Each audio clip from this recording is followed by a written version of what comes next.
Olá pessoal, tudo bem com vocês? Aqui é o professor Alan Mazari e na videoaula de hoje iremos falar sobre a cavidade nasal.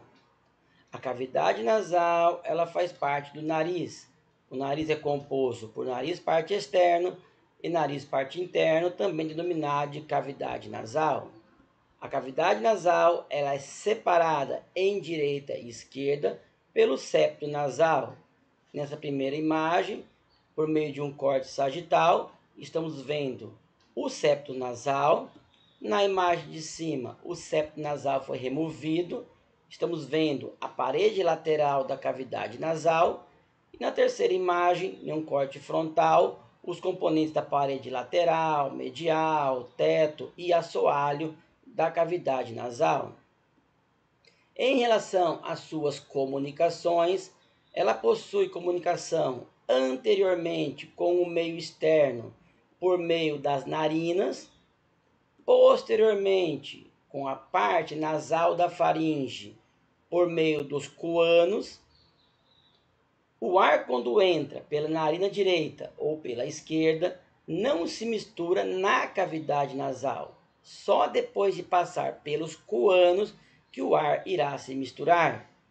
Na parede lateral, então lateralmente, as comunicações vão ser com os ósseos, os orifícios dos seios paranasais e do ducto lacrimal. Vamos representar essas regiões. Aqui nós temos o local onde chega o seio esfenoidal, os seios etimoidais, maxilar, frontal e o ducto lacrimal. Quanto ao seu revestimento, ela vai ser revestida na parte anterior por pele, em uma região chamada de vestíbulo nasal, e o restante é revestido por mucosa. Na região do vestíbulo nasal encontramos as vibriças. São pelos no interior do nariz que filtram grandes partículas de poeira durante a inspiração. Depois, as áreas da mucosa nasal. Temos duas. Uma anterior e inferior, que representa 2/3, chamada de respiratória, e outra superior, posterior, denominada de olfatória.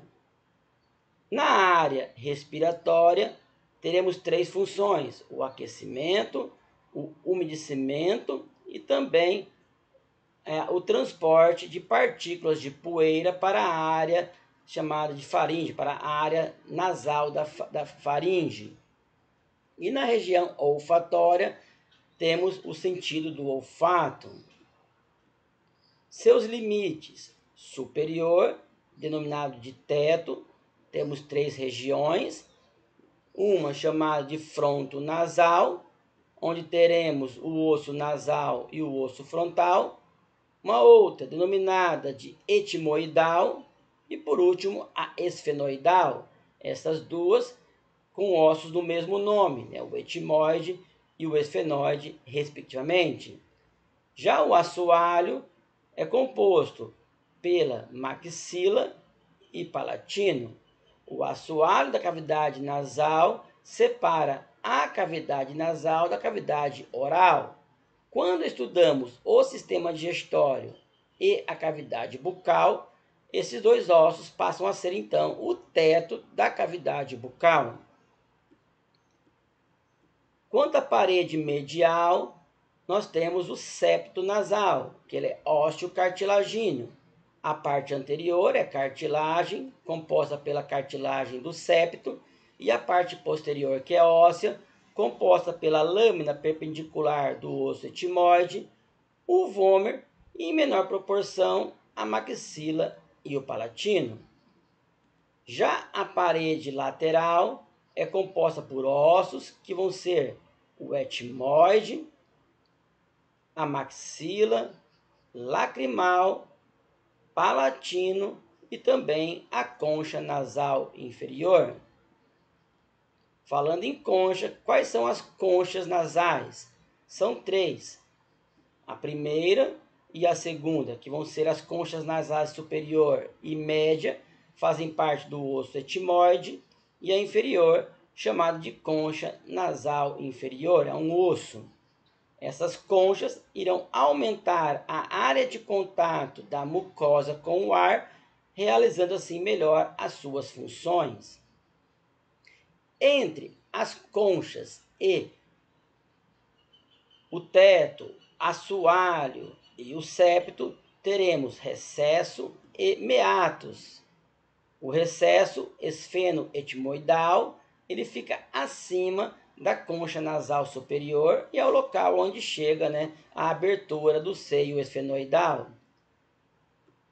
Os meatos nasais laterais vão ser o meato nasal superior, que fica entre a concha nasal superior e média, o meato nasal médio, que fica entre a concha nasal média e inferior, e por último, o meato nasal inferior, que fica entre a concha nasal inferior e o assoalho da cavidade nasal. E ainda nós temos o meato nasal comum, que fica entre os componentes da parede lateral e o septo nasal, identificado nessa setinha aqui assim. Quando inspiramos, o ar passa pelas narinas, depois pela mucosa, das conchas e meatos, vão ser aquecido, umedecido e fazer o transporte de partículas de poeira. E no processo inverso, que é a expiração, essa mucosa irá reter pequenas gotículas de água, que servirá para a próxima inspiração no processo de umedecimento, mas também para fazer a homeostasia da quantidade de água no nosso corpo, evitando perdas de água e, consequentemente, impedindo a desidratação. Se vocês gostaram desse vídeo, inscreva-se no canal, ative o sininho para receber novas notificações, curta o vídeo, compartilhe o vídeo com seus amigos e tenham todos ótimos estudos.